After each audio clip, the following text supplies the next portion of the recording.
নমস্কার বন্ধুরা, Debanti blog and কুকিজে সবাইকে আরও একবার স্বাগত এবং গুড মর্নিং জানিয়ে শুরু করছি আজকে রান্না।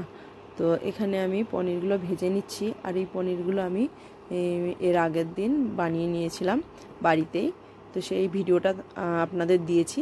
আজকে আমি পনিরের রেসিপিটা দিচ্ছি। এখানে পনির ভেজে নিচ্ছি, আর আমি একটা ক্যাপসিকাম কুচি করে নিয়েছি, আর একটুখানি টমেটো কুচি করে নিয়েছি, আর ওইদিকে একটা পেস্ট বানাবো টমেটো, কাঁচা লঙ্কা আর সাদা তেল দিয়ে।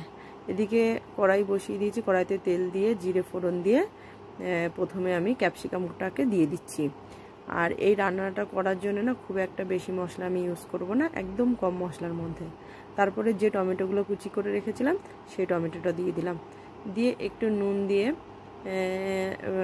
মানে নাড়বো, একটুখানি নেড়ে নিতে হবে। আর এই যে এখানে সাদা তিল, টমেটো আর নিচে কাঁচা লঙ্কা আছে, কাঁচা লঙ্কাটা দেখা যাচ্ছে না, এই একটা পেস্ট বানিয়ে নেব। আর একটুখানি ভাজা হলে এখানে একটু পেঁয়াজ, বেশি না, 1 চামচের মতো পেঁয়াজ আর কাঁচা লঙ্কা একসাথে বেটে রেখেছিলাম, সেখান থেকে আমি 1 চামচের মতো দিয়ে দিচ্ছি।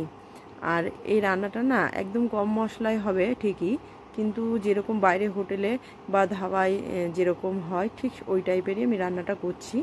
এবার যে পেস্টটা বানিয়েছিলাম, মানে টমেটো, লঙ্কা আর তিল দিয়ে, সেই পেস্টটা আমি দিয়ে দিলাম, দিয়ে সুন্দর করে কষিয়ে নিতে হবে।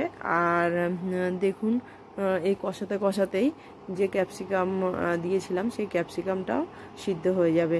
আর দেখুন কষানো হয়ে এসছে, কত সুন্দর তেল বেরিয়েছে। আর যখনই মশলার গা থেকে এরকম তেল ছেড়ে দেবে তখনই তো বুঝতেই হবে যে মশলাটা আমার কষানো হয়ে গেছে। আর আমি একটুখানি কেটে দেখিয়ে দিচ্ছি যে কতটা সিদ্ধও হয়ে গেছে। এবার ঠিক এই অবস্থায় আমি দিয়ে দেব যে পনিরগুলোকে ভেজে রেখেছিলাম সেই পনিরটা দিয়েও আমি 2-3 মিনিটের মতো একটু নাড়িয়ে নেব, মানে খুন্তি দিয়ে একটুখানি মিশিয়ে নেব। আর মেশানোর পরে আমি এখানে পরিমাণ মতো জল দিয়ে দেবো।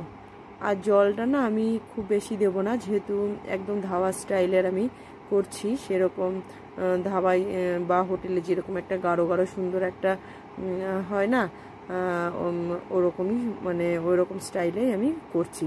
তো আপনারা যদি চান অবশ্যই বাড়িতে এরকম স্টাইলে কম মশলা দিয়ে বাইরের স্বাদ পেয়ে যাবেন।